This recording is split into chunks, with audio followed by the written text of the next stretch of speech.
काफिला जो 65 दिवसीय था, उत्तर प्रदेश के कुछ जिले, झारखंड के और बिहार पूरा, ये मतलब 65 दिन में ये पूरा संदेश सब जने 1 करोड़ जीवों का जन जागरण किया गया। इसके बाद ये द्वितीय चरण जो भगवान राम की जन्म तिथि से यानी प्रारंभ होगा रामनवमी से, और ये जय गुरुदेव आध्यात्मिक गुरुद्वारा आश्रम सतगुरुधाम सीतापुर से ये मतलब यानी शुभारंभ होगा। द्वितीय चरण ये जो यात्रा जय गुरुदेव आध्यात्मिक जन जागरण शाकाहारी काफिला, ये जो अभियान चल रहा है, जो देश की खुशहाली का और सब जातियों की खुशहाली का, ये किसी एक व्यक्ति विशेष के लिए नहीं, सब जीवों का कल्याण हो और सबका उद्धार हो और सब काल माया के देश में फंसी जीवात्माएं निकले अपनी घर की तरफ चले, ये इसका अभियान है। 4 आने तो व्यवस्था है, लेकिन 12 आने अध्यात्म ही है। अब लोग उसे समझ नहीं पाए, वो बात एक अलग की है, लेकिन अभियान एकदम सबके हित के लिए निकला हुआ और ये चलेगा, चलता रहेगा जब तक जागरण पूरा नहीं हो जाएगा। जन जन की जबान पर जब जय गुरुदेव नाम आएगा, सच्ची स्वतंत्रता का मानो तब आनंद उठाएगा। जय गुरुदेव मिटाने वाला स्वयं वही मिट जाएगा। ये सब बड़े सख्त शीर्षक है। जब इसको लोग सुनते हैं एकदम थर्रा जाते, उनकी बुद्धि चकरा जाती, काम नहीं करती, ये क्या कह रहे हैं। अरे जो ये कह रहे हैं, जो तुमने कभी किसी से कहते नहीं सुना होगा वो कहते, और करते भी नहीं सुना होगा, लिखते पढ़ते भी नहीं सुना होगा, वो सब तुम्हारे सामने करके दिखाया जा रहा है। यहाँ किताब का, कलम का, स्याही का कोई काम, इसकी भी कोई आवश्यकता नहीं। जो करना जानता है उसको याद करने की जरूरत नहीं है, वो तो उसकी भूमिका व्यवस्था उसके अंदर पहले से मौजूद है। समय आने पर वो भूमिका व्यवस्था बना के तैयार कर देता। अब कितने लोग इससे लाभ उठाएंगे, कितने अपना पाएंगे और कितने मतलब यानी अपना कल्याण करा पाएंगे, वो तो उनके परिश्रम पर, उनकी श्रद्धा और विश्वास पर निर्भर करता है। इसलिए ये तिथि आज आपको 3:30 बजे तक व्रत रहना। महापुरुष ने तो 21 महीने कुछ नहीं खाया, न पानी न अन्न कुछ ग्रहण नहीं किया, तो कम से कम उनकी यादगार के लिए हम थोड़ा बहुत तो चले, पीछे उनका अनुकरण अनुसरण करें और कहते उतने भी तुमको दया मिल जाएगी। पूरा तो नहीं आप कर सकते, लेकिन कुछ तो कर सकते। तो 3:30 बजे तक आप, इसके बाद जो भंडारे हैं, पहले इनको हल्का, व्रत के बाद हल्का भोजन लेना सुपाच्य से, ताकि शरीर में कोई कमी ना हो, और शाम को भोजन करेंगे सब। 3 बजे के बाद इनको आप आलू उबाल दीजिए, कोई खीर बने या हल्का मतलब इनको दे दो, और शाम को आप भोजन। जब सत्संग होगा, सत्संग के बाद आपको भोजन, फिर आप दिवाली के रूप में इस पर्व को मनाएंगे, क्योंकि हिंदुस्तान के सामने एक कलयुग का पर्व आपको उपस्थित करना है, दिखाना है। क्योंकि दिखाया, बताया, समझाया, सुझाया नहीं जाएगा तो फिर इसको मनाया कैसे जाएगा। इसलिए भी जरूरी, तो बड़े उत्साह के साथ इस पर्व को आज मनाना है। और ये इतिहास एक अनोखा है, कलयुग में, कलयुग के जीवों के हित का। जो आज तक कोई नहीं कर पाया। ये कलयुग में भी हजारों संत आए, लेकिन ये काम किसी ने, ये आवाज किसी ने नहीं लगाई, क्योंकि वो गुप्त संत थे। उनको प्रकट में और घूम करके ऐलान करने का कोई अधिकार नहीं था। जो जीव उनके पास में गया, कोई श्रद्धा सेवा भाव देखी तो कान में नामदान दी, आ जाओ भजन। लेकिन ये भी वादा नहीं किया नामदान देकर कि हम तुमको नामदान दे रहे, जब तक तुम्हारी जीवात्मा को घर नहीं पहुंचा लूंगा मैं इस मानव शरीर को छोड़ के जाने वाला नहीं हूं। ये वादा किसी का नहीं, ये वादा सम्राट मालिक का है। आपको ये सब चीजें आप में रखनी चाहिए, तब आपकी समझ में आएगा कि हमारा गुरु कितना महान है, कितना शक्तिमान है, जो हमारे लिए ऐसी व्यवस्था बना जो किसी ने नहीं बनाई। तब आपको धीरे धीरे विश्वास होने लगेगा। आज आप प्रार्थना पाठ करो, सब लोग सुमरन ध्यान भजन करो, क्योंकि 3:30 बजे का समय आपको क्रॉस करना है। आपस में चर्चा करो, आगे आ रहा काफिला, उसकी तैयारी के लिए आज आपको ये दिन मिला, इसमें अपनी पूरी तैयारी बना लो। ये मूलतया साइकिल यात्रा है। ये उत्तर प्रदेश के 8-9 जिलों का एक काफिला 8-9 जिले का है, जो पश्चिमी जिले। इसके बाद पूर्वांचल जहाँ बैठे हो, इन जिलों का नंबर है। इन्हीं के साथ साथ आपका लगा हुआ ये गोंडा है, ये बहराइच है, ये श्रावस्ती है, मतलब यानी ये जो जिले हैं इनका धीरे धीरे ये अपना एक विकराल रूप लेता हुआ पूरे हिंदुस्तान में धीरे धीरे फैल जाए और सबको जानकारी दे दी जाए, और बिना किसी स्वार्थ के, कोई स्वार्थ नहीं। यहाँ जितने प्रचार चल रहे, चाहे धार्मिक लोगों के हों, चाहे राजनीतिक लोगों के हों, चाहे व्यापारियों के हों, ये सब पैसे फट गए। लेकिन ये एक अनोखा अभियान निःशुल्क, कोई पैसा, मैं इसका कोई पैसा नहीं लेता। जबकि लोग पिछली कहानी परी घुसगुटी पिटी घिसी पिटी वो सुनाते, उनका भी खर्चा लेते।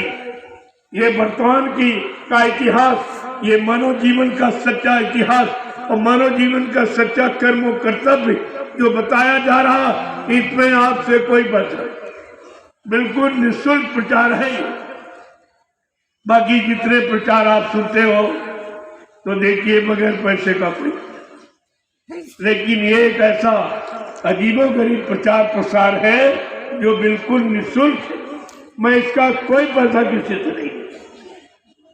लोगों को सोचना चाहिए कि तुम्हारे समय की जानकारी, समय के इतिहास की, समय से लाभ मिलने वाले, इसमें आपका निःशुल्क हो रहा, और पिछले युगों के इतिहास को और कथाओं को जो दोहरा रहे, वो कितना खर्चा आपसे। बिना खर्चा के कोई चर्चा नहीं करता, और ये अनोखी चर्चा बिना खर्चे की है। यही तो लोगों को समझना चाहिए कि ये कैसा काम हो रहा, और जो खर्चा लेते हैं वो इतने लोगों को उपस्थित नहीं करते। जंगल में, बस्ती में, शहर में, वहां तो थोड़ा बहुत कर सकते हैं, लेकिन जंगल में उनको भय डर लगता है, क्योंकि उनका कोई काम नहीं है। जिसने कर है उसमें डर। इन्होंने जो झूठा ये कर्म तुमको सिखाया, जो पिछले युगों का, जिससे तुम्हारा कोई भला कोई कल्याण होने वाला नहीं, उनको इस कर का डर है, इसलिए वो जंगल में इस तरीके से कोई नहीं आता, कोई चल ही नहीं सकता। आप देखिए, सबको सुरक्षा गार्ड की जरूरत, और मैं तो सुरक्षित हूँ, मुझे सुरक्षा गार्ड की क्या आवश्यकता, मैं स्वयं में सुरक्षित हूँ, क्योंकि मैंने कोई ऐसा काम किया नहीं समाज का और देश का और धर्म का किसी का नुकसान का, तो फिर डर किस बात का।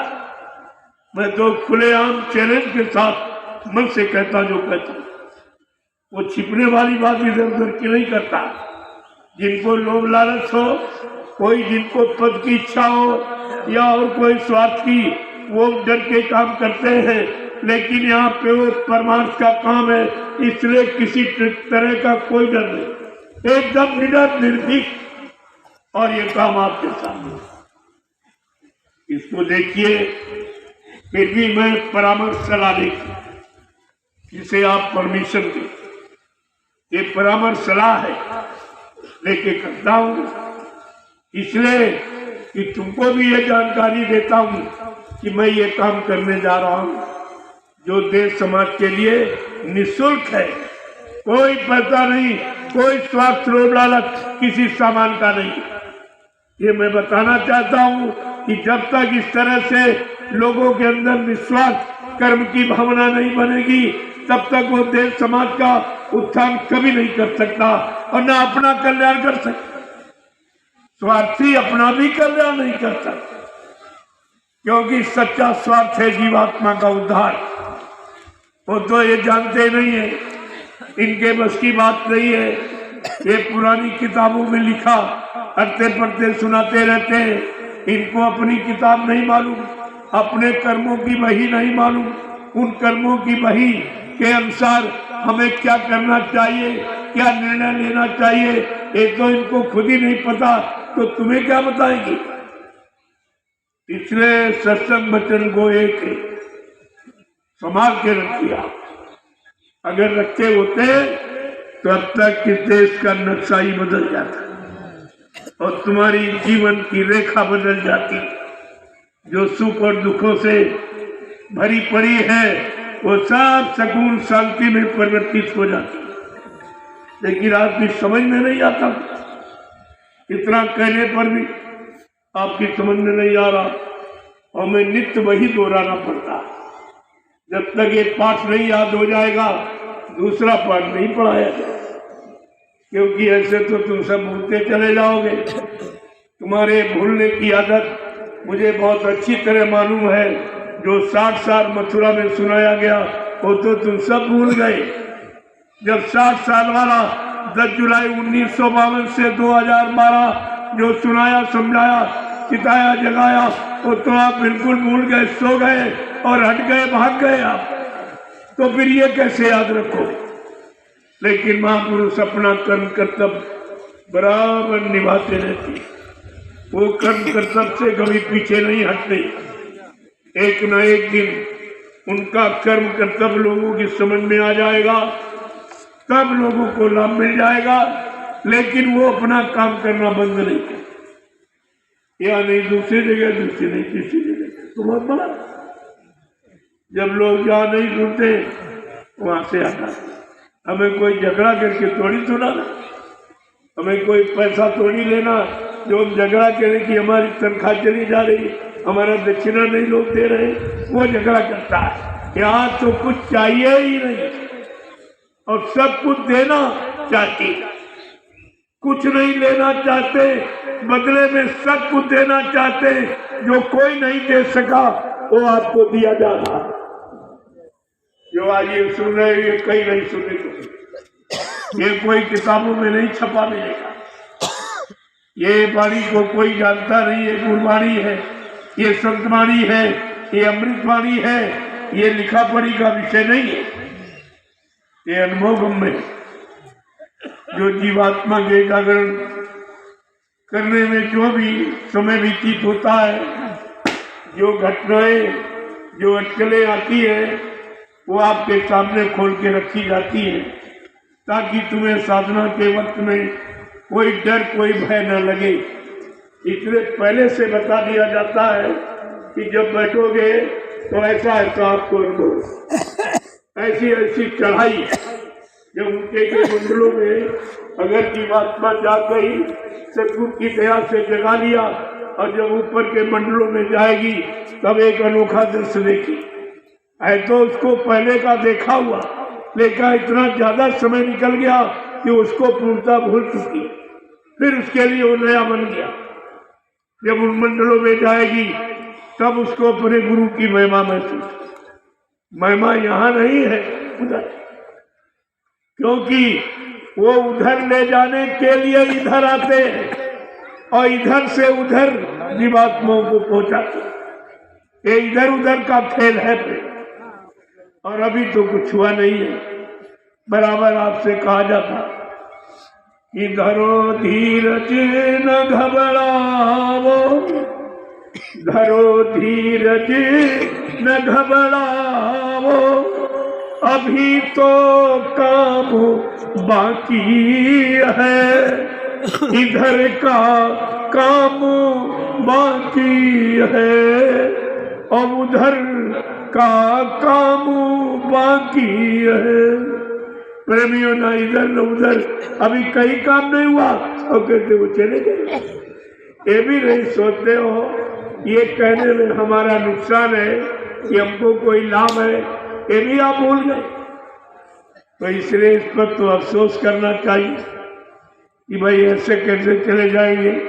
उन्होंने तो वादा किया, संकल्प लिया, प्रतिज्ञा की है, क्या अपने बच्चों से मुकर जाएंगे? ऐसा तो कभी हुआ नहीं। अगर ये धारणा, ये विचार आपके अंदर हो जाता तो अपने मालिक में आपको कभी शंका नहीं, वहां शंका का विषय ही नहीं, सारी शंकाओं का समाधान होता और तुमने वही और उन्हीं में शंका बना ली। ये जीव का कितना बड़ा दुर्भाग्य।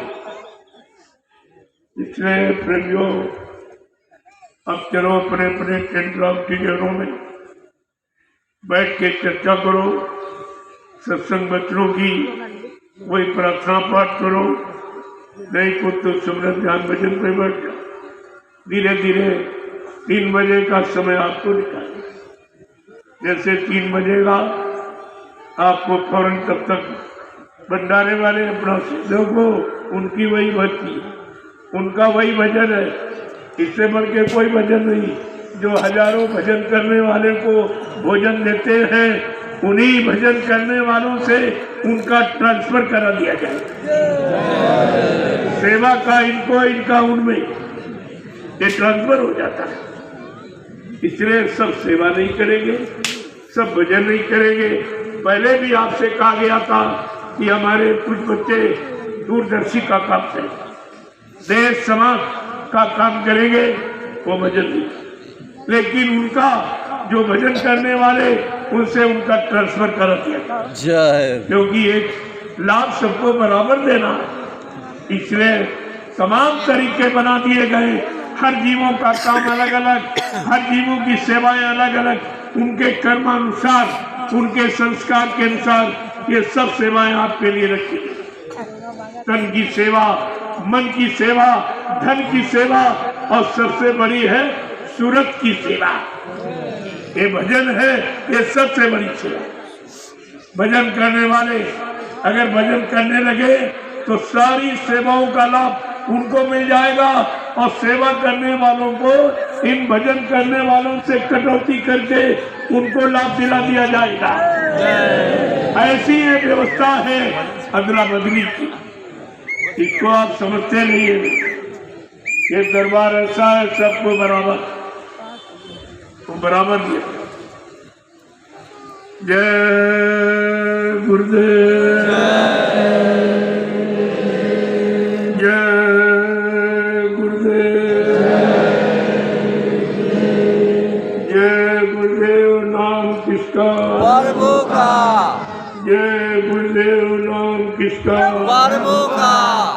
प्रभु का पावन नाम, जय प्रभु का प्यारा नाम, जय प्रभु का जागृत नाम। जय प्रभु ये सब ध्यान में रखना। किसी रूप में किसी भाव को भाव, भाव को भाव अनक आलसु हूँ, नाम जपत मंगल तीर्थसु। 10 दिशाओं में मंगलाचरण। अब ये तुम्हारा कर्म इतना खराब है कि काम तो हो रहा लेकिन आपको दिखाई नहीं देता। जैसे 1 कुंटल का वजन आप रखे हो, अगर 100 ग्राम कोई निकाल दे तो फिर भी वजन कम नहीं मारूंगे, लेकिन कम तो हुआ है। ऐसा नहीं कम नहीं हुआ। इसलिए पाप कर्मों की कटौती हुई है, लेकिन इतना ज्यादा करके आए हो, ज्यादा बोझा लाद के आए हो, तो तुम्हें महसूस होता कि हमारा कुछ काम नहीं, लेकिन वो धीरे धीरे कराया जा रहा। अगर पाप कर्म का गट्ठर इकट्ठे उतार दिया जाए तो तुम्हारा जीवन ही समाप्त हो जाए। इसलिए तुमको जिंदा रखना है।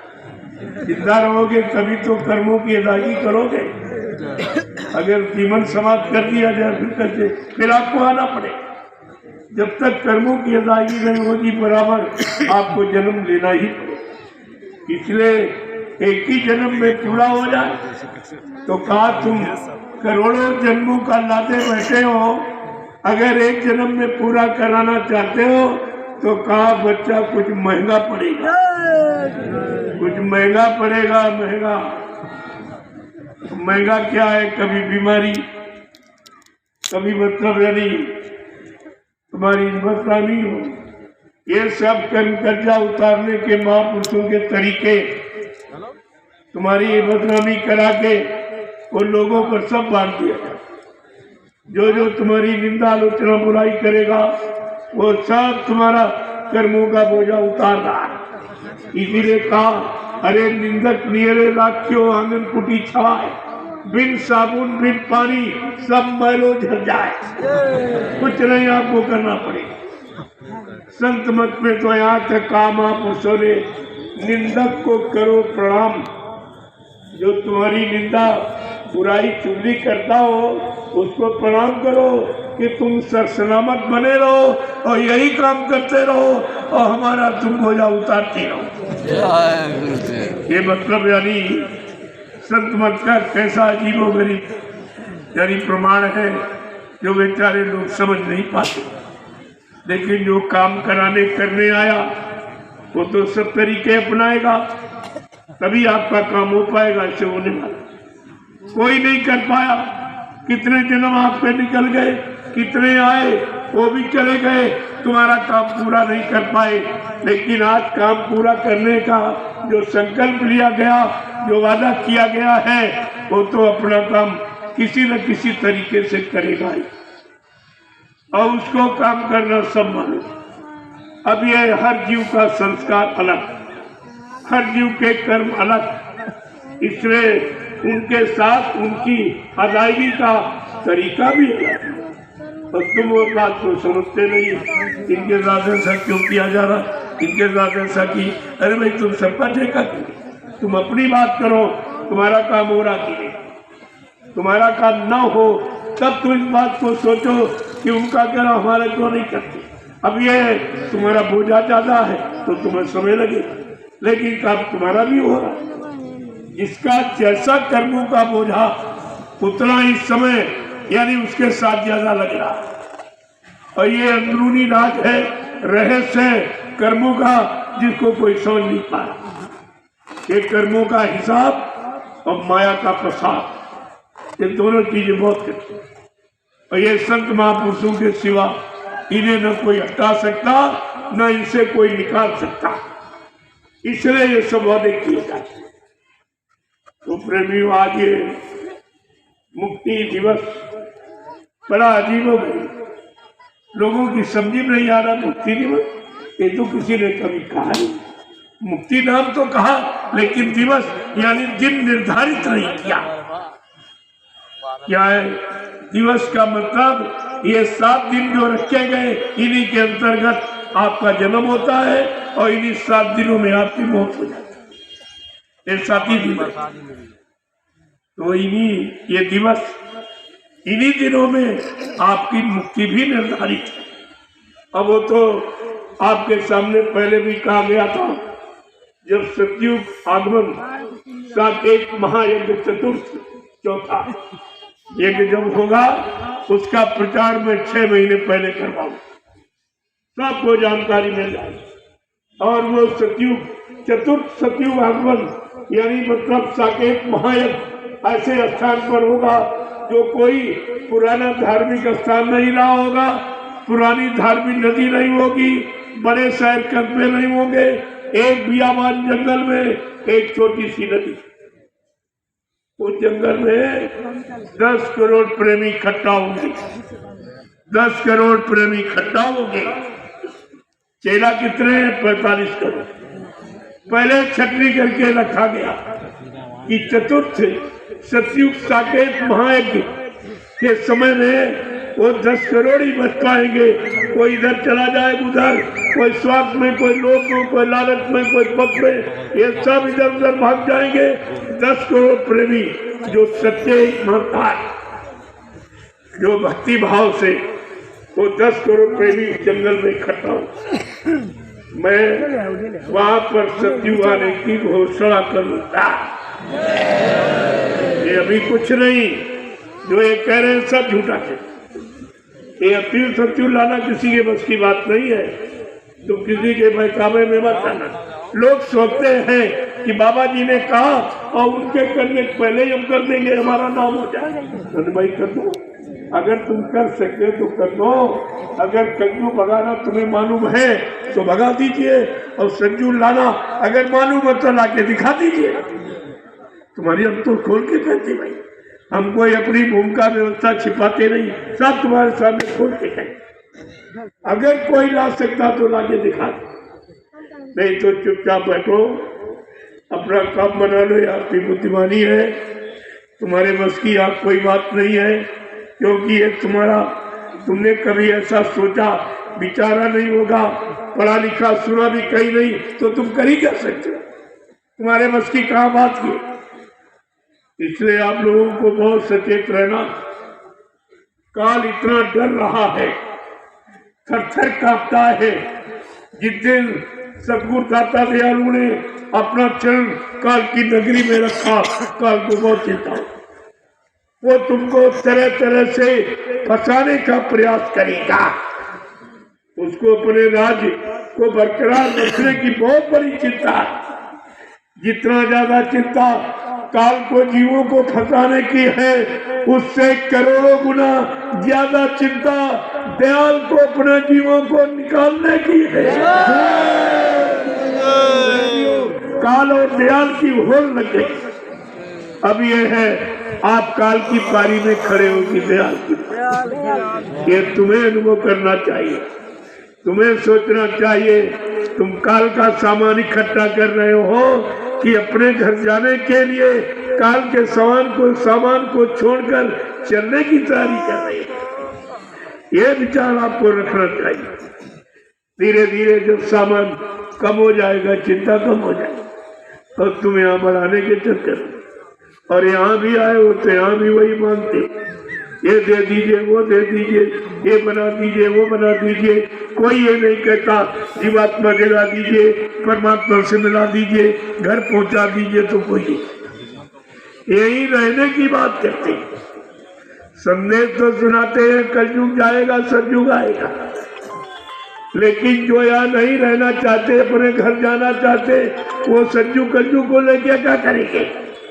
उनके लिए तो दोनों बेकार, लेकिन उनके लिए कलयुग जरूरी है। क्योंकि जब तक कलयुग रहेगा तब तक महापुरुष रहेंगे। जब कलयुग चला जाएगा उनका काम खत्म हो जाएगा। तभी आपसे कहा था कि सतयुग तो आएगा, लेकिन बच्चा सतयुग आने पर तुमको अपनी सबसे प्रिय वस्तु खोनी पड़ेगी। अपनी प्रिय वस्तु खोनी पड़ेगी, तो फिर सतयुग लेके जा। जो सच्चे भक्त है, अपनी जीवात्मा का कल्याण कराना चाहते, वो कभी सतयुग के कलयुग के चक्कर में नहीं रहते। वो तो कहते कलयुग बना रहेगा तो महापुरुष बने रहेंगे, दर्शन मिलता रहेगा, वचन मिलते रहेंगे, दया मिलती रहेगी। वो तो कलयुग को मानता, तभी तो महापुरुषों ने सबने कलयुग को खराब कहा, लेकिन संतों ने सबसे अच्छा कहा। कलयुग सब में आम युग, जो नर कर विश्वास। कलयुग के समान जीवात्माओं के कल्याण का अच्छा कोई युग नहीं, अगर वक्त मूर्तिक और समय के सद्बुद्ध पर आपको विश्वास हो जाए।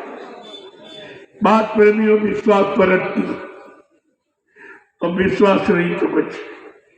आज विश्वास ही खत्म। बाप का बेटे पर से, बेटे को बाप पर से विश्वास खत्म, पति का पत्नी, पत्नी का पति पर से विश्वास खत्म, भाई का भाई से विश्वास खत्म, राजा का रैयत, रैयत को राजा से विश्वास खत्म, गुरु का शिष्य और शिष्य का गुरु से विश्वास खत्म। और महापुरुष कहते हैं बिन विश्वास न कोनो सिद्धि, बिना विश्वास के कोई काम सिद्ध नहीं होता। और विश्वास यहाँ समाप्त हो गया और सब में अविश्वास और शंका और चिंता ये सब व्याप्त हो गई।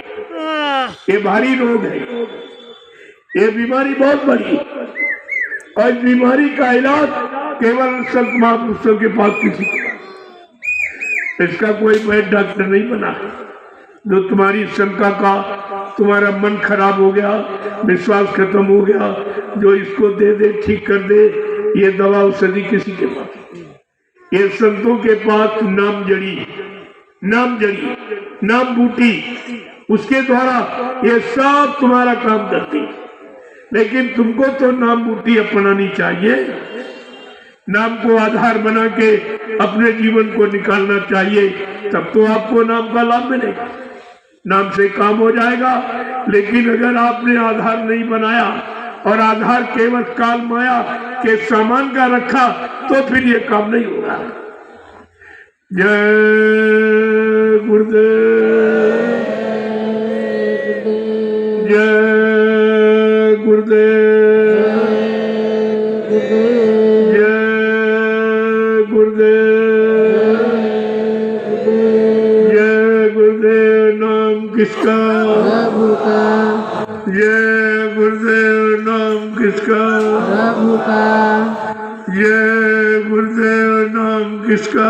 प्रभु का, प्रभु का प्यारा नाम। जय गुरुदेव, जोर से बोलो, जय गुरुदेव, नाम मिल बोलो, जय गुरुदेव, बोलना होगा, जय गुरुदेव, अभी से बोलो, जय गुरुदेव, कि दर्द हरेंगे, जय गुरुदेव, सब कष्ट मिटेंगे, सुख शांति भी देंगे,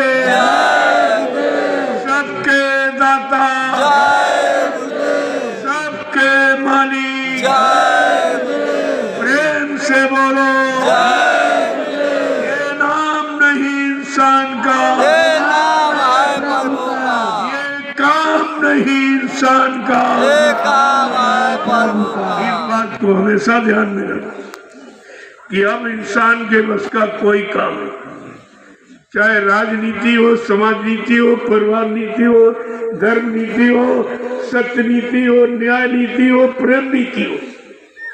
नीति की बात समाप्त हो गई, अनीति ने अपना स्थान बना लिया।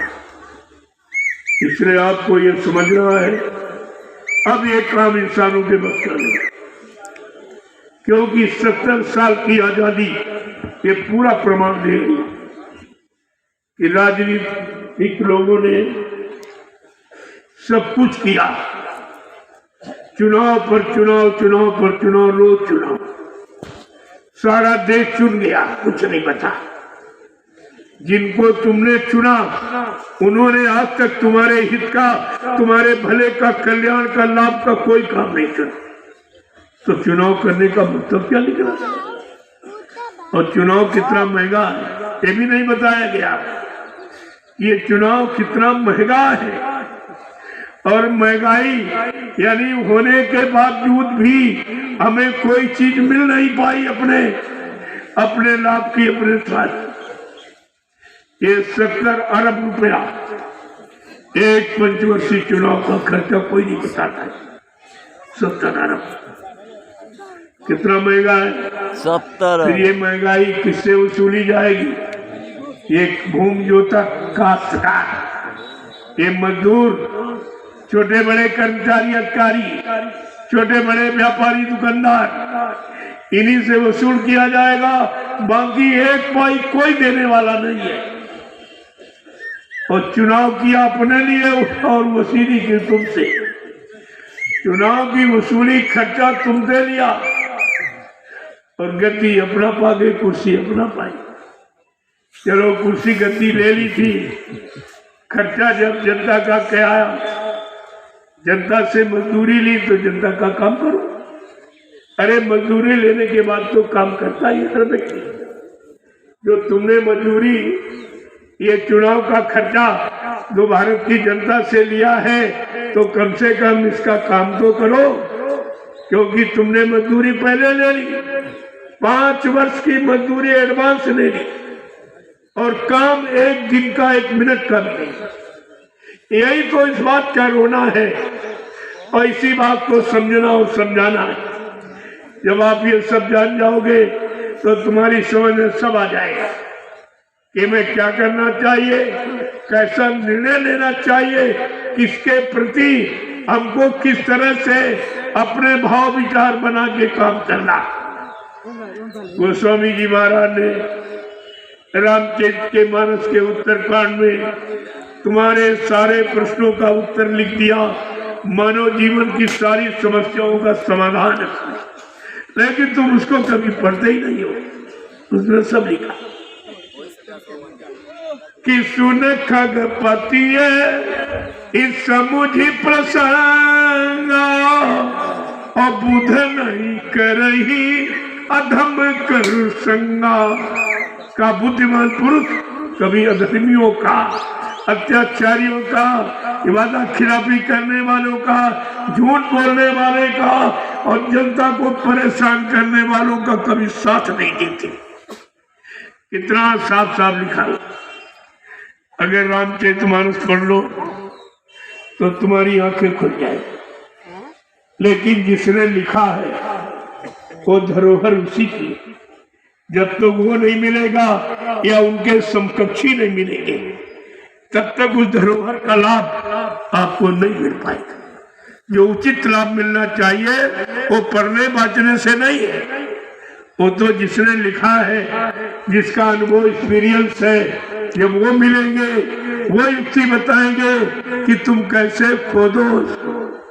मर्मी सज्जन सुमत कुदारी, ज्ञान विराग नयन उर्गारी, भाव सहित जो खोजे प्राणी, पावे शक्ति सब सुख खानी। तब वो भक्ति जो संपूर्ण सुखों की खान, तब गुरु भक्ति का लाभ मिलता है। ये सब लिखा पड़ी तुम्हारे घर में रहेगा, लेकिन कभी आप विचारे नहीं करते। तुम्हें दुनिया के विचारों से फुर्सत नहीं। अरे मन को खाली मत रखो, खाली मन शैतान का घर, इसको खाली मत रखो। एक आया अपने गुरु के पास, कहने लगा हमारे मन को ठीक कर। कहा अच्छा अच्छा, कहा हमको शक्ति दे। तो उस समय आत्मज्ञान तो था नहीं। कहा हमको कोई सिद्धि करा दो। कहा अच्छा सिद्धि करा दूंगा, लेकिन सिद्धि बहुत खराब नहीं, खराब बना कुछ बहुत अच्छी। कहा ऐसा तुम जो दिशा मैदान जाते सवेरे, जो लोटे में थोड़ा पानी बचा दिया, आकर के वो पेड़ है, उस पेड़ पर डालना, तुमको देवता मिल जाएगा। अब वो तो संकल्प है उनका, पेड़ में क्या है, पानी क्या है, तो वो शुरू कर दिया उसने। 1 महीने के बाद तो जैसे वो जल डाला और फौरन वो बहुत खड़ा हो गया। अरे भाई हम तुम्हारी सेवा पर बहुत प्रसन्न है, तुमने बड़ी लगन के साथ ये आदेश पालन करके जो सेवा की है, मैं बहुत खुश हूँ। जो चाहो वो कल हमारा काम करती तो कहे कल बिल्कुल। अब वो काम बताया, वो फट से करके आए, कल काम बताओ, फिर करके आ गया, कहते काम बताओ। अब उनको तबाह कर दिया, खाना सोना रहना यानी सब कहता काम दो काम दो काम दो, और 1 मिनट में काम करके फिर आ जा, फिर काम दो, बेचारे तबाह। फिर गुरु के पास गए, कहते तो बड़ा बवाल हो गया। तब मैंने तो तुमको मना किया था, ये रिद्धियां सिद्धियां ये तुमको परेशान करेंगी, तुम्हारा काम नहीं करेंगी, बल्कि तुम्हारे अच्छे सच्चे काम में बाधा डालेगी। लेकिन तुम बात तो मानते नहीं थे, तो बता दिया उसको, तो बड़ा हाथ पैर जोड़ने लगे, कहने मतलब नहीं उसको मत कहना, हमें रिद्धि सिद्धि नहीं चाहिए, अब हमको भजन करना सिखाए। देखो कैसे बुद्धि बदली गई, कहाँ लगाया और वहां से कैसे हटाया और हटा करके फिर सच्चे रास्ते पर कैसे उसको चलाया। ये संतों का काम है, ये उनकी महिमा है। तो अपने जीव को कैसे ठीक करेंगे? कहते तुम्हें कोई फिक्र करने की जरूरत नहीं है, क्योंकि तुमको अपनी चिंता नहीं, हमको तुम्हारी चिंता कि हमने तुमको नामदान दे दिया। नामदान किसी गड्ढे में ढकेलने के लिए नहीं दिया। नामदान का मतलब पूरी जिम्मेवारी। जब तक उस जीव को नाम डोर शब्द डोर पकड़ा के उसको घर चाह नहीं देंगे, नहीं पहुंचा देंगे, तब तक वो पीछे हटने वाले नहीं है। वो अपने संकल्प के बड़े दृढ़ संकल्प होता है, बहुत दृढ़ होते। तो इसलिए जब तुमने सौंप दिया तो तुम्हें क्या चिंता है? अरे भाई तुम्हें तो कोई चिंता नहीं, और चिंता करके तुम करी क्या सकते? तुम्हारा चिंता का विषय ही नहीं। चिंता तो कहा कि तुमको अपनी चिंता नहीं, हमको तुम्हारी चिंता है, क्योंकि हमने तुमको नामदान दे दिया। ये महापुरुषों का संकल्प है। ऐसे काम करते हैं, ऐसे काम कराते हैं। ये सब जानकारी आपको रखनी चाहिए कि उनकी असंख्य शक्तियां, वो कोई शक्ति कोई रूप धारण करके वो जीवों का काम कराई देती। आपको अपने काम की चिंता रखनी चाहिए कि हमारा काम कहां से होगा, हमारा काम कैसे होगा, कौन करेगा। लेकिन जिसने ये भी तुम्हारा झंझट खत्म कर दिया कि तुमको किसी की चिंता ही नहीं। क्या कहा? भव सागर भरमो नहीं, ये प्रताप हमार, अरे निश्चय करके मान ले तो तुरंत उतारू पार। तुम्हारी कौन सी चिंता रह गई? ना तुमको माला घुमानी, ना कान बंद करना। कहा तुम इस भवसागर में भ्रम ही मत करो कि कोई दूसरा तुम्हारे लिए आएगा, नहीं। या दूसरे नाम का कोई जहाज लगाएगा, उस पर बैठा के ले जाएगा, ऐसा नहीं। कहा मेरे बल पौरुष का भरोसा करो, मुझ पर विश्वास करो और मेरी नाम रूपी नौका पर बैठ जाओ, मैं तुमको तुम्हारे घर पहुंचा दूं। प्रेमी बाबा आपको क्या करना रह जाए? केवल बैठना, वो भी नहीं बैठ पा रहे। विश्वास के साथ अपनी जगह खड़े नहीं रह पा रहे हो, चरण की शरण मजबूती से ग्रहण नहीं कर पा रहे हो, वचनों को अपना नहीं पा रहे हो, अपने जीवन का आधार नहीं बना पा रहे हो। कभी तो इस बात की, अगर ये कमी दूर हो जाए फिर आपको कुछ करना ही नहीं। केवल अपनी कमियों को दूर करो और गुनाहों की माफी मांगो। इसके अलावा कलयुग के जीव को कुछ नहीं करना, क्योंकि उसके करने के बस की कोई बात नहीं। लेकिन इतना तो कर सकते हो, अपने गुनाहों की माफी तो मांगना चाहिए। ये तो आपको करना ही चाहिए। इतना भी नहीं करोगे फिर तुम करोगे क्या? कितने बड़े काम को करने के लिए कितनी छोटी सी युक्ति बता, वो भी अपने सुधार की, कि अपनी कमियों को महसूस करो, अपने अवगुणों को नोट करो, एक दैनिक डायरी बना लो, अपने सारे अवगुणों को लिखो और सत्संग में आओ, तब एक एक अवगुण छोड़ो, एक गुण को ग्रहण करो, निशान लगाते रहो। इतने तुम्हारे पास अवगुण नहीं है जितना तुमको सत्संग मिला। इतने सत्संग मिलने लगातार अगर एक एक अवगुण निकालते होते बिल्कुल पाक सामने बनोगे। न निकालते कुछ नहीं और चला लेते, इनका उनका ले लेते हो, निंदा बुराई चुगली करके, और तुम लाद लेते हो। बोझा भारी बजाय हल्का करने के भारी बनाते रहते हो, क्योंकि तुमको ये राज नहीं मालूम है, ये कर्मों का पेचीदा है। ये पेचीदा रहस्य बड़ा आप समझते नहीं, कैसे तुम्हारे कर्म बन जाते, तुम समझ नहीं पाते हो, तुम्हारे कर्म जग जाते तुम पर। ये छुआछूत यही है, कोई जात पाती की छुआछूत नहीं, बुरे कर्म की और बुरे खान पान की और बुरी संग सोबत, ये सबसे बड़ी छुआछूत। और इससे आपको बचना चाहिए। और इन्हीं दूसरे के भी ऐसे कर्म आप ले लेते। कभी कहा किसको छूना किसको नहीं छूना, ये तुमको क्यों इकट्ठा किया जा रहा, कि अपने आप में छुओगे एक दूसरे को, कर्म चढ़ेंगे नहीं बल्कि दोनों के उतर जाएंगे। जब दोनों टकराते, समान दोनों टकराते तो उसमें कितना बड़ा काम हो जाता है, इधर का भी काम इधर का भी काम, दोनों काम आते हैं। तो कैसे ये कर्मों की अदायगी कराई जा रही, इसीलिए जमघट लगाया गया कि आपको तमाम जिलों में, प्रांतों में, गांवों में, जातियों में जन्म लेना, यहाँ पर सबको बुला लिया गया। वही आएंगे जिनको बुलावा आता, वही बुलाए जाते हैं। जिनसे आपका लेन देन पूरा कराना वही यहाँ आते हैं, और एक ही जगह से कितने जन्मों का तुम्हारे कर्मों का लेन देन अदा हो जाता है। और ये रात किसी को कुछ नहीं मालूम। ये रोटी खिलाना हो, झाड़ू लगाना, ये सेवा वो सेवा वो सेवा, ये सब कर्मों की अदायगी का बहुत सरल तरीका है।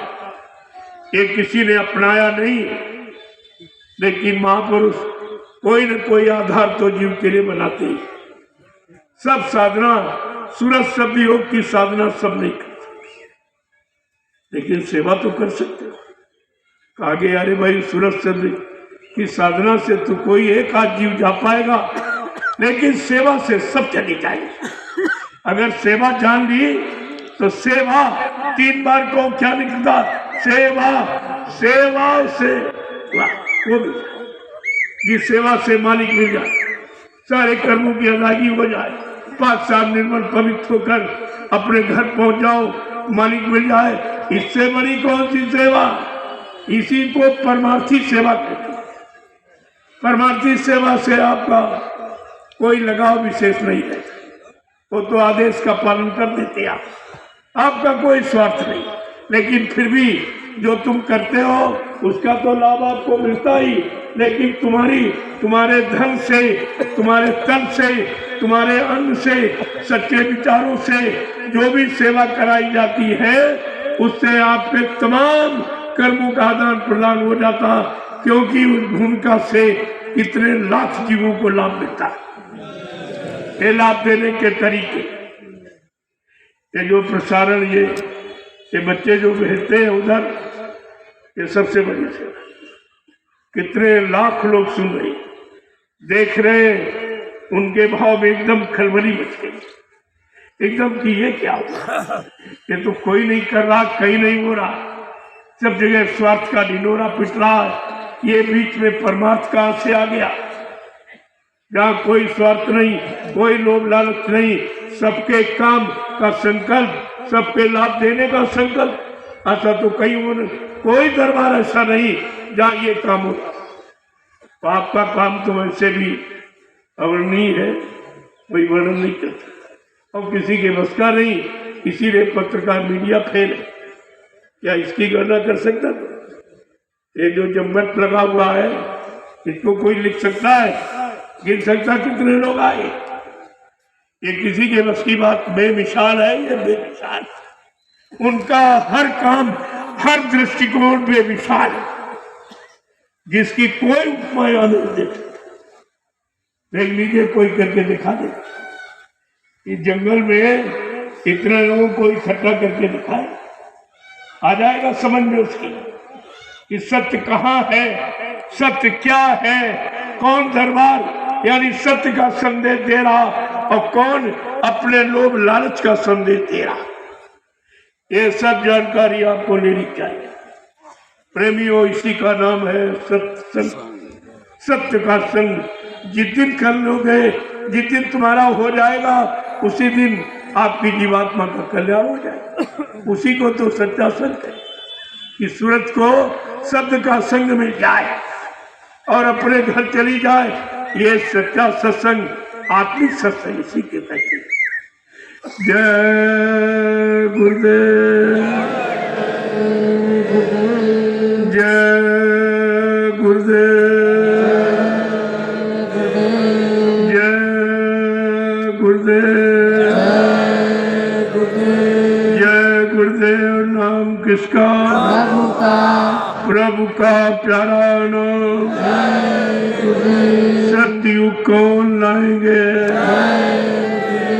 विश्व को शांति कौन देंगे? जय गुरुदेव, जन जन में प्रेम कौन लाएंगे? जय गुरुदेव, ये भी 3 बातें याद रखो।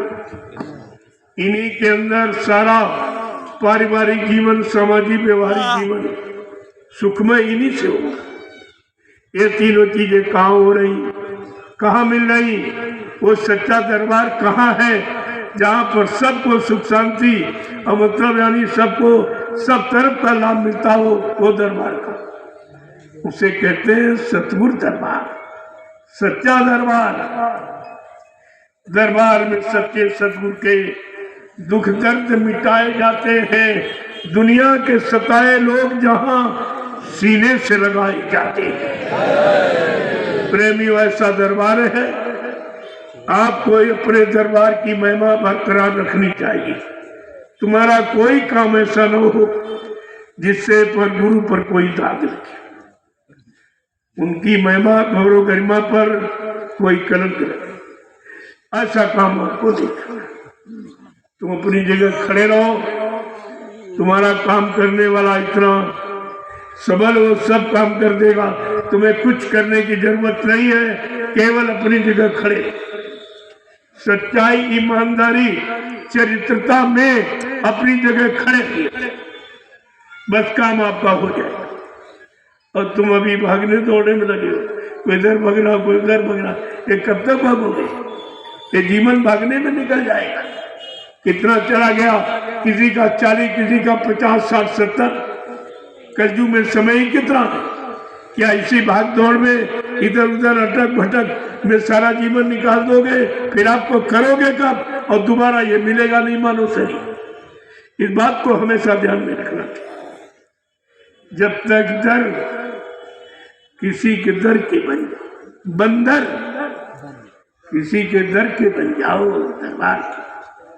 हनुमान बंदर नहीं था, वो राम के दर का बन गया, उनका भक्त मुरीद हो गया, आज उसका नाम हो गया। अब वो शक्ति जहाँ जिस काम के लिए आई थी, जो लोग उससे जुड़ गए, उसका कहना माना, तो उसने वहां तक उसको पहुंचा दिया। अब यहाँ जीवात्मा का प्रश्न है जो किसी ने हल नहीं किया, किसी का यह विषय ही नहीं रहा कि जीवात्मा का कल्याण भी होता, ये किसी का। आज अपने हाथ में जो धर्म ध्वज आप पकड़े हो, ये तुम्हारा संकल्प, ये संकल्प होना चाहिए। मैंने धर्म ध्वज को पकड़कर ये संकल्प लिया है कि अपनी जीवात्मा का कल्याण करके ही मानेंगे। उसके लिए कोई परिश्रम, कोई त्याग, कोई मतलब यानी हमें आपको परेशानी हैरानी उठानी पड़े, लेकिन अपना ये काम करके ही मानेंगे। ये ध्वज संकल्प, और ये आपका आध्यात्मिक अधिकार दिलाने वाला, ये गुरु से अधिकार दिलाने वाला धर्म ध्वज, जो गुरु के आदेश, गुरु के जगाए नाम का ध्वज है, ये तुम्हारा काम करेगा। ये सच्चा अधिकार दिलाने वाला ये ध्वज, ये झंडा अधिकार का प्रतीक होता है। तो नकल तो सबने कर दी, तमाम पार्टी वालों ने झंडे पकड़ लिए, लेकिन झंडे की महिमा तो उनको नहीं मालूम कि झंडे का मतलब क्या होता है।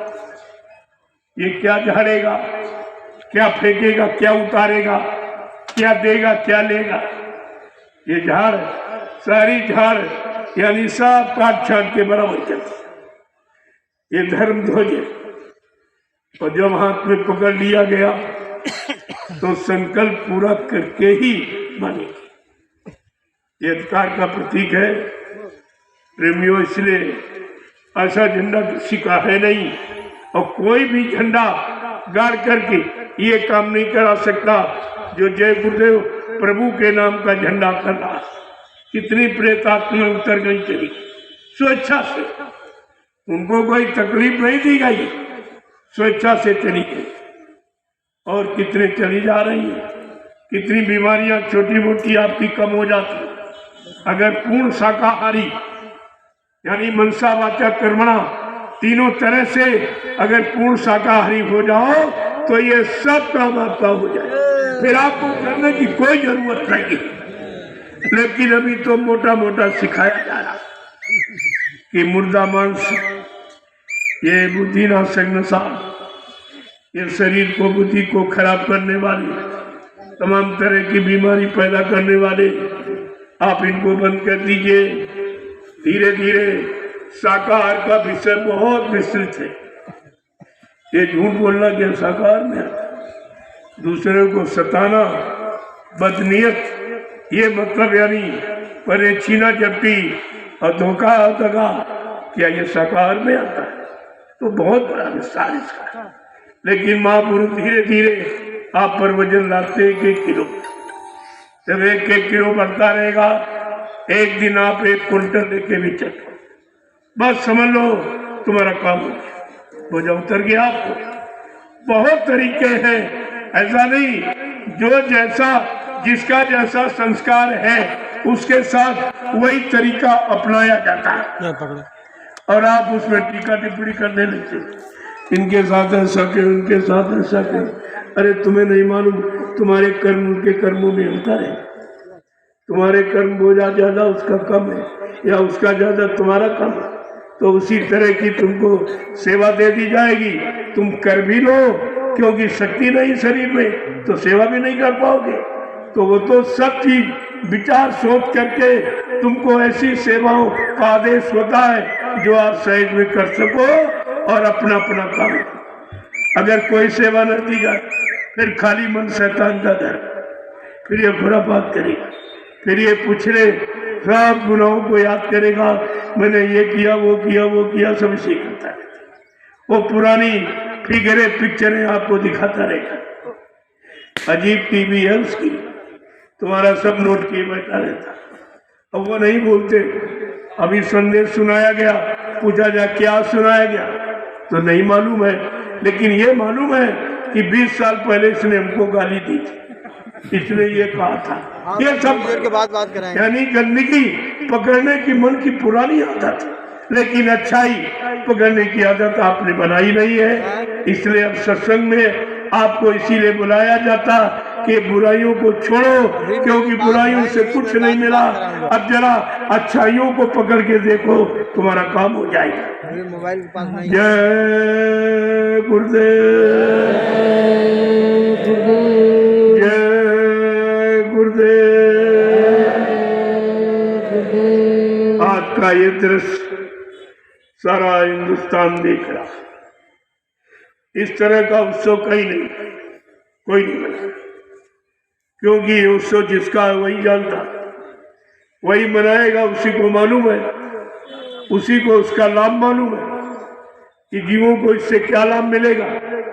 वो तो उसी को मालूम जिसका विषय, जिसका विषय ही नहीं रहा वो बेचारा क्या जाने।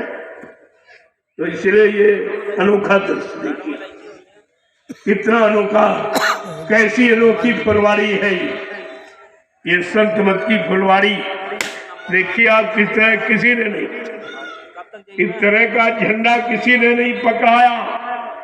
कबीर साहब से लेकर हजारों संत आए, लेकिन ये धर्म ध्वज किसी ने पकड़ाया नहीं है, और ये नाम किसी ने बताया नहीं कि सच्चा नाम कौन है जो जीवात्मा को सतलोक सत्संग अनामी धाम पहुंचा दे। वो नाम कौन सा, ये भी आपको किसी ने नहीं बताया।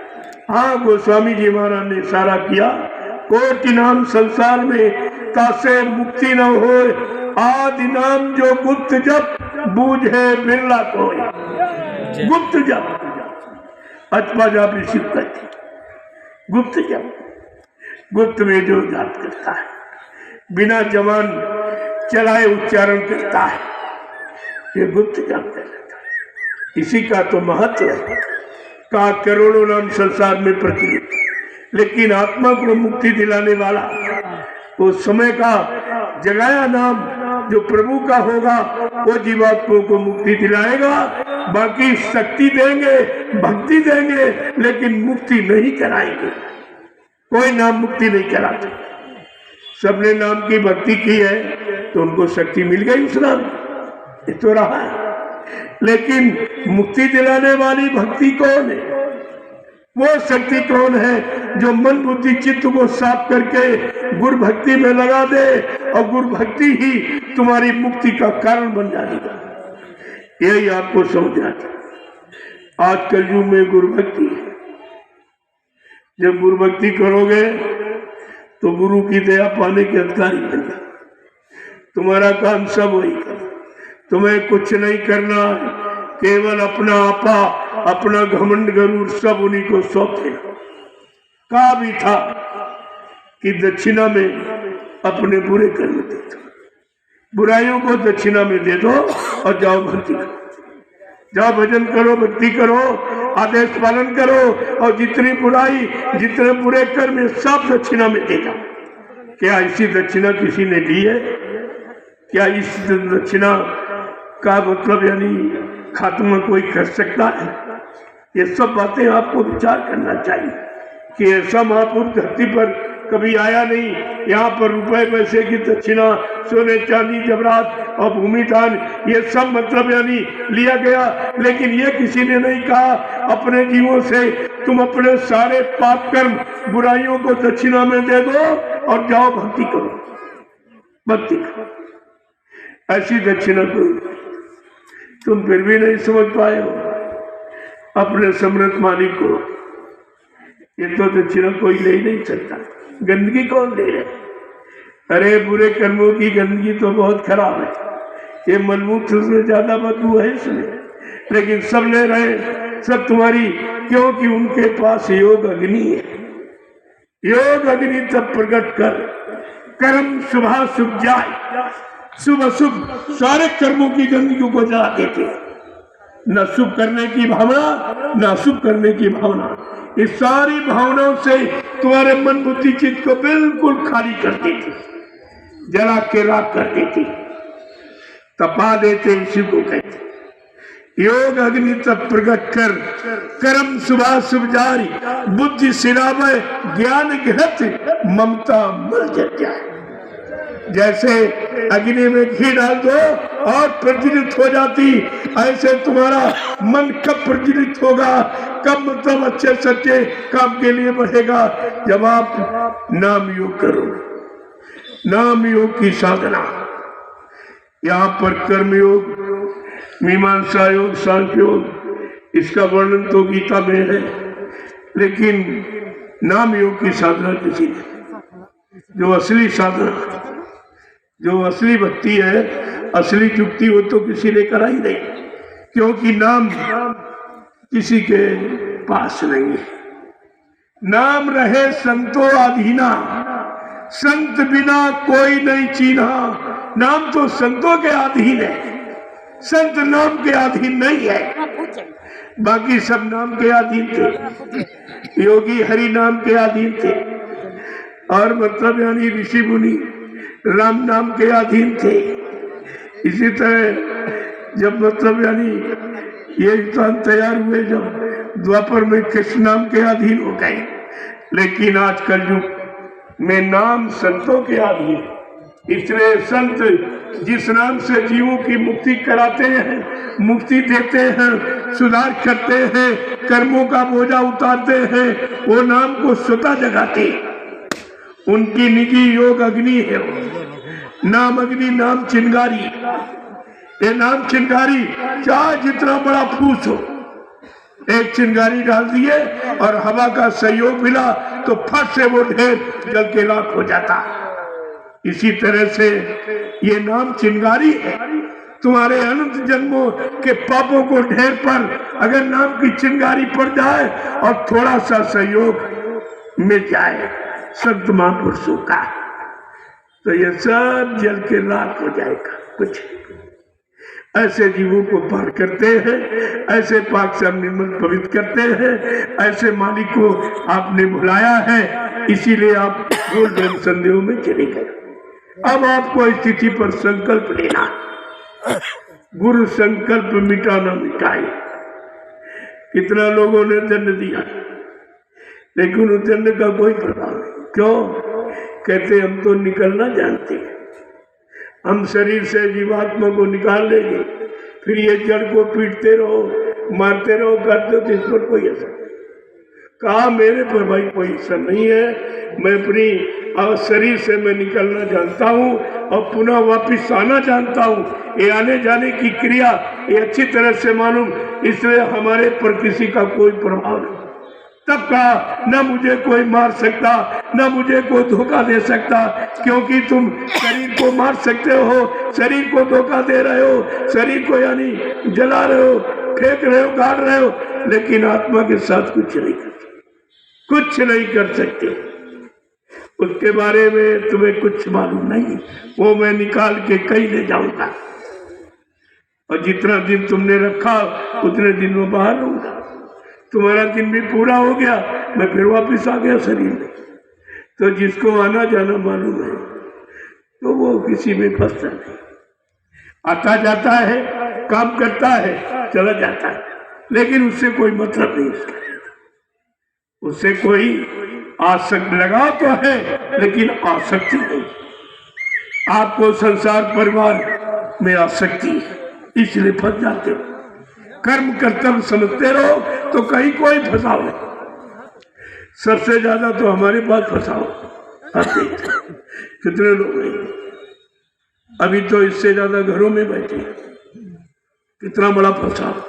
कितने आश्रम तुम्हारे पास, एक ही मकान, 2 होंगे 3, यहाँ कितने आश्रम, उनका पूरा और तुम्हारा ये पूरा, जगह जगह कार्यक्रम उसका, ये काफिले वो काफिले, कौन सा काम किया जाए कि जीव के मन को फुर्सत न दी जाए, नहीं ये फिर बुराइयों में चला जाएगा। इसलिए कोई न कोई रास्ता तुम्हारे लिए हम तैयार ही रखते हैं। आगे से आगे ऐसे त्याग करा लेंगे, ऐसे तपस्या करा लेंगे, ऐसे छुटकारा दिला दिया जाएगा, तुम्हारा काम सब धीरज से हो जाएगा, तुम्हें महसूस भी नहीं करेगा, कुछ नहीं आप महसूस कर पाओगे। कितना तुम्हारा बोझा उतर गया अभी आपको नहीं मालूम, अब कितना रह गया ये भी नहीं मालूम। ये कहा जा रहा तुम्हारे पर कर्मों का ढेर, बहुत ढेर है, पहाड़ों जैसा जमा, तो आपको चिंता रहेगी, अरे भाई ये भी बहुत है, अभी सभी कोई नहीं बता, न ध्यान बनता, न भजन बनता, न सुमरन बनता। अगर बन भी जाएगा तो क्या कर लोगे, क्या कर लोगे? वो ध्यान भजन से क्या कौन सा काम करता? अरे वो मन के रोकने का साधन है, और इसे आंख कान बंद करने, माला घुमाने से भगवान थोड़ी मिल जाएगा। वो तो शैतान मन को रोकने की विधि है, ये तरीका है। कभी माला में लगाओ, कभी कान में लगाओ, कभी आंख में लगाओ, धीरे धीरे धीरे जब ये लगना जान जाएगा तो एक अच्छी जगह भी आप उसको लगा सकते हो, वहीं से तुम्हारा काम करने लगेगा और सहयोग करने लगेगा। ये आपके साथ अपनाया जा रहा तरह तरीके। जय गुरुदेव, जय गुरुदेव। अब आप चलिए अपने अपने टेंट हाउस में कुछ बैठ के चर्चा करो, लेकिन तुम इधर उधर की चर्चा करते रहते, समय खराब करते हो। लेकिन वही समय अगर उलट कर इसमें लगा दो, क्यों चर्चा तो आप करते हो, तुम्हारा मन तो शैतान है, उसको कुछ न कुछ काम चाहिए, वो 1 मिनट खाली नहीं। तुम थक जाते हो, तुम्हारा शरीर रात में गिर जाता, जिसको तुम सोना कहते हो, लेकिन वो कहाँ सोता है, वो तो तरह तरह कि ये सपने वो सपने जो देख रहे हो, ये उसकी भागदौड़ है। वो इतना भागता दौड़ता है, कभी थकता नहीं है, कभी विश्राम नहीं लेता है। जब काम करने वाला ऐसा आपको मिल गया तो जरा सा उसको मोड़ दीजिए, जितना काम इधर कर रहा उतना ही उधर काम करने लगे। काम करने वाला तो आपको मिलेगा, केवल मोड़ने तो आप केवल मोड़ना सीख जाओ तो सब काम आता, और इसी को मोड़ने का ये उपाय है। ये सब सत्संग है, सेवा है और भजन है। ये केवल शैतान मन को रोकना और उधर से इधर मोड़ना लगाना, यही काम तो है। जिस दिन ये काम हो जाएगा उस दिन आपका काम बन जाएगा। अगर कनेक्शन सही लग गया तो ऑफ ऑन करने में लाभ है, और कनेक्शन अगर ऑफ है तो ऑन ऑफ करने से, स्विच ऑन ऑफ करने से कोई लाभ है ही नहीं। जैसे लोग कहते हैं कि बिजली कोई कह रहा कि खंभों में है, कोई कह रहा तारों में है, कोई कह रहा ट्रांसफार्मर में है, कोई कहता हमारे घर में है। एक्चुअली बिजली पावर हाउस में कहीं वहाँ अगर वहाँ का कनेक्शन आप हो गए तो यान करते रहो, कुछ नहीं, तुम्हारे यान करने में कुछ नहीं। इसलिए वो स्विच सुप्रीम पावर के पास है और सुप्रीम पावर में मंडल में आ गया। अब वो ऊपर हाथ उसके, जब उसके अनुसार चलोगे, आदेश हुकुम का पालन करोगे तो ये सब काम तुम्हारा बगैर स्विच ऑफ ऑन किए ही हो जाए। आपको उसकी करने की कोई जरूरत नहीं, तुम्हें कुछ नहीं करना, केवल अपनी जगह खड़े मजबूती के साथ पड़े रहो दरबार में, धक्का धनी के खाओ, कबहू दीन दयाल के भनक पड़ेगी कान। ऐसा नहीं है, वो बहरे नहीं, अंधे नहीं, वो बुद्धि नहीं है, शक्ति नहीं, सब जानते, लेकिन तुमको तो उतना दिया जाएगा जितना तुम रख सको, उतना ही आप पर काम डाला जितना तुम बर्दाश्त करते। चाहते हो तो तुम अभी आज ही काम हो जाए, आज ही हमको भेज दीजिए, हमको पहुंचा दीजिए। अरे भाई अभी कैसे तुम पहुंच जाओगे? जब तुमने चलना नहीं शुरू किया है तो कैसे चले जाओगे? पहले चलना तो शुरू करो, मंजिल दूर है लेकिन चलना सीख जाओगे तो कोई दूर नहीं। ये जरूर है कि 1000 किलोमीटर की कोई छलांग नहीं लगा सकता। अब वो सोचे रे 1000 किलोमीटर बहुत दूर, लेकिन अगर एक एक कदम विश्वास के साथ चलते रहो तो एक दिन 1000 की दूरी तुम्हारी कदमों के बीच में आ जाएगी, कदमों के बीच में आ जाएगी। कितनी दूरी क्यों ना हो, आप चलना बंद करो, धीरे धीरे धीरे धीरे चलते रहो। गांधी महात्मा ने जब आवाज लगाई तो उस समय तो बहुत थोड़े लोग थे, मुश्किल से 5000 लोगों को खद्दर पहना पाए। कितना समय लग गया? मुश्किल से 5000 लोगों को। और बाबा जी ने अपनी एक दिन की आवाज पर 1 करोड़ लोगों को ऐसी फैशन परस्ती दुनिया में ये टाट बोरा पहना दिया। ये छोटी बात है, ये छोटी बात है? कोई कर सकता है? कोई बाप अपने बेटे को बोरा पहना सकता? तुम बेटे से कहो सारी सल्तनत, सारी जागीर, सारा बैंक बैलेंस, सोना चांदी सब तुम्हारे नाम कर दूंगा, बेटा तुम बोरा पहन, तो कहेगा तुम हमारे पिता हो? ऐसा घटिया आदेश देते? कोई नहीं मानेगा, कोई नहीं मानेगा। आप देख लीजिए तुम्हारे सामने, ये चमत्कार नहीं तो क्या है, ये असली काम नहीं तो क्या है जो ये असंभव को संभव बनाने वाला ये काम। और तुम किसी को यानी टाट बोरा नहीं पहना सकते हो। अगर दरवाजे कोई भिखारी आवे उससे कहो तुम सबसे गरीब हो, बड़े तुम सबसे भीख मांगते हो, जरा टाट बोरा पहन लो, कहेगा रख लो अपनी भीख, तुम्हारी भीख हमको नहीं चाहिए, लेकिन बोरा नहीं पहने, वो भी इनकार करता, वो भी नहीं पहनेगा। और ये 1 करोड़ ने पहना है, क्या इंसान नहीं, ये शैतान है? अरे देखिए आप, ताकि एक दिन की आवाज पर जो 1 करोड़ को टाट बोरा पहना सकता वो क्या नहीं कर सकता।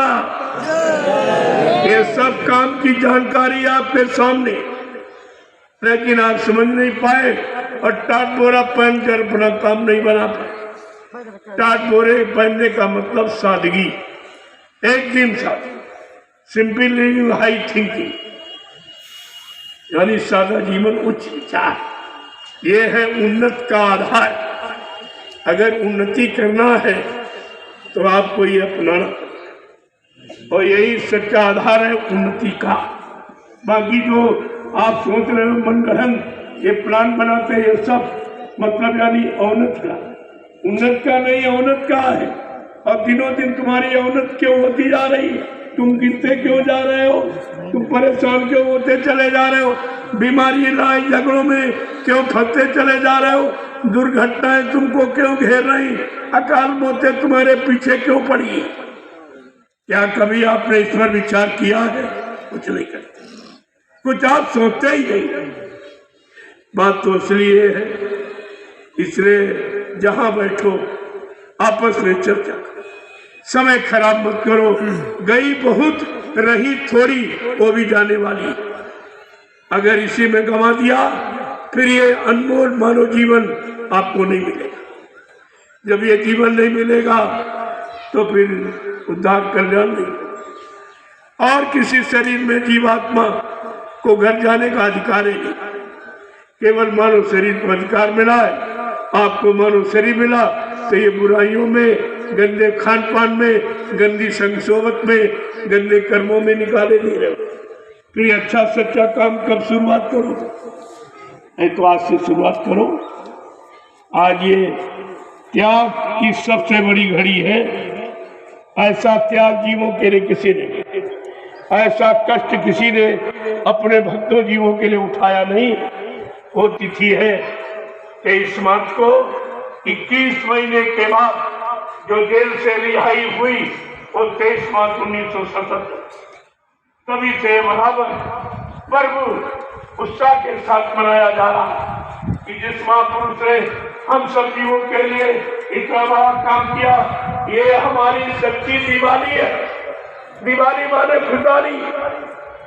जो राम की वनवास वापिस लौटने पर जो अयोध्या में दिवाली मनाई गई, वो एक परिवार की खुशी थी। उनका बेटा 14 वर्ष के बाद लौटा था, एक परिवार की खुशी थी। आज ये सारे विश्व की खुशी है। इसलिए ये सच्ची दिवाली। वो तो एक व्यक्ति, एक घर की, एक परिवार की खुशहाली दिवाली, लेकिन ये सारे विश्व के लोगों की खुशहाली। आगे यही त्योहार दीपावली रूप में मनाया जाएगा।